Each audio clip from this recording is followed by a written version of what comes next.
Hello friends, flavour स्ट्रेचरमध्ये आपलं सर्वांचं अगदी मनापासून स्वागत. आज आपण भरली भेंडी तयार करणार आहोत.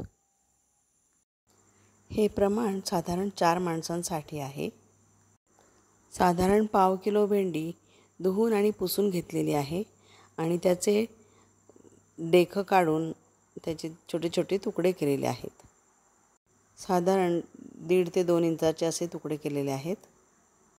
याच्या आतमध्ये आपण मसाला भरणार आहे, त्यामुळे अशा पद्धतीनं याला एक चीर द्यायची आहे, जेणेकरून आतमध्ये सर्व मसाला भरता येईल. अशा पद्धतीने सर्व भेंडी चिरून घ्यायची आहे.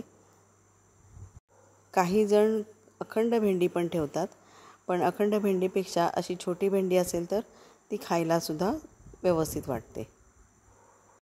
भेंडी ही एक हाय फायबर असलेली आणि लो कॅलरी असणारी अशी भाजी आहे, जी हेल्थसाठी अगदी उत्तम आहे. आता आपण स्टफिंगसाठी म्हणजे आत भरण्यासाठीच्या मसाल्याची तयारी करूया. 2 मोठे चमचे भरून शेंगदाणे घेतलेले आहेत, हे भाजून घ्यायचे आहेत. 1 मोठा चमचा तीळ घेतलेले आहेत. धने जिऱ्याची पावडर आहे. आलं आणि लसूण घेतलेलं आहे आणि सुकं खोबरं व्यवस्थित खिसून घेतलेलं आहे. आलं लसूण खूप जास्त घ्यायचं नाही आहे.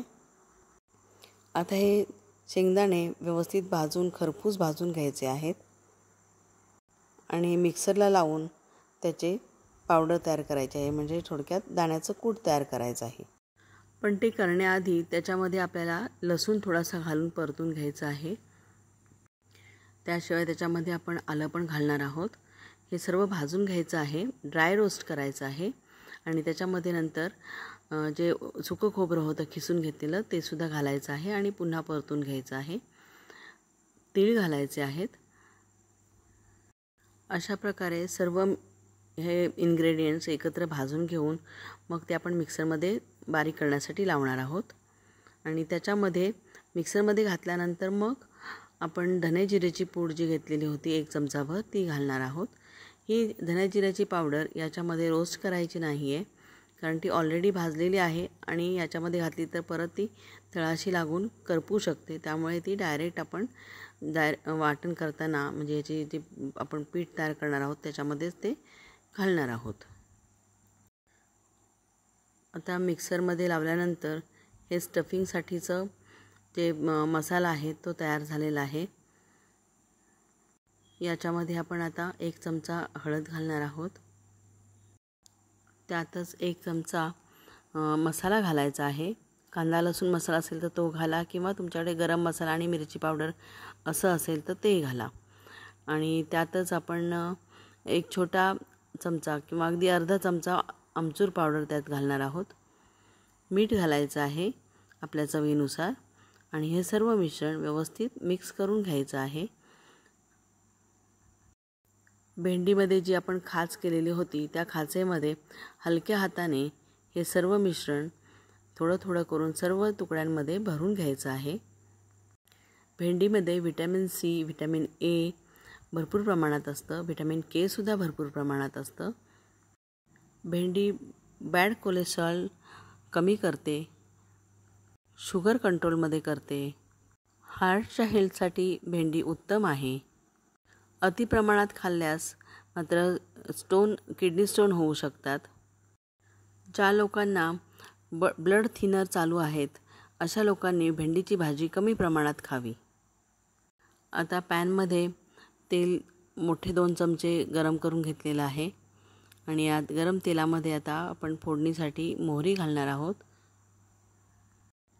1 चमचा जिरे घालायचं आहे. हळद आपण ऑलरेडी स्टफिंगमध्ये घातलेली होती, त्यामुळे हळद सेपरेटली घालायची गरज नाही आहे. आणि या तडतडणाऱ्या मोहरी आणि जिरे हे जरा शांत झाल्यानंतर याच्यामध्ये आपण सर्व भेंडी घालणार आहोत आणि ती व्यवस्थित परतून घेणार आहोत. याच्यावरती झाकण घालून शिजवायचं आहे. सुरुवातीला थोडा वेळ असंच परतून घ्यायचं आहे. गरज वाटत असल्यास पाण्याचा 1 हबका मारायचा आहे. मी थोडंसं पाणी घालून ही भाजी व्यवस्थित मऊ अशी व्यवस्थित शिजवून घ्यायची आहे. हे सर्व प्रोसेस मंद आचेवरतीच करायची आहे. जर गॅस तुमचा मोठा असेल तर यातलं जे कूट वगैरे आहे ते सगळं करपून जातं आणि मग त्या भाजीला ती थोडीशी कडवट चव वगैरे यायला लागते. त्यामुळे अगदी मंद आचेवरती थोड्याशा पाण्यावरती किंवा अगदी वाफेवरतीच अशी ही भाजी शिजवून घ्यायची आहे.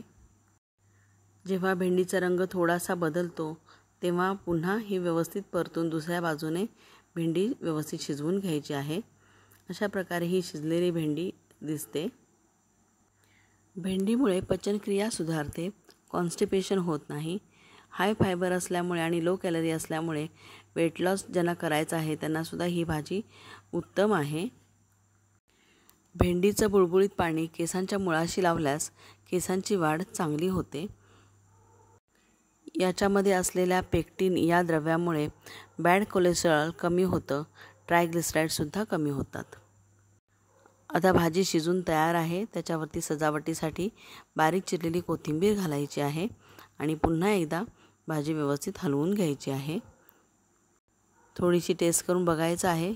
तिखट मीठ आवश्यक असल्यास जास्तीचं घालायचं आहे आणि भाजी सर्व करायला तयार आहे. ही भेंडी प्रॉन्स करीमध्ये सुद्धा घालून कढी छान होते. शिवाय भेंडी नुसती फ्रायसुद्धा केली जाते आणि त्याची भाजीसुद्धा होते. असे अनेक प्रकाराने भेंडी तुम्ही तुमच्या आहारामध्ये ठेवू शकता. ही रेसिपी कशी वाटली मला नक्की कमेंट करून कळवा. रेसिपीज आवडत असतील तर कमेंट करा, शेअर करा आणि सबस्क्राईब करा. थँक्यू.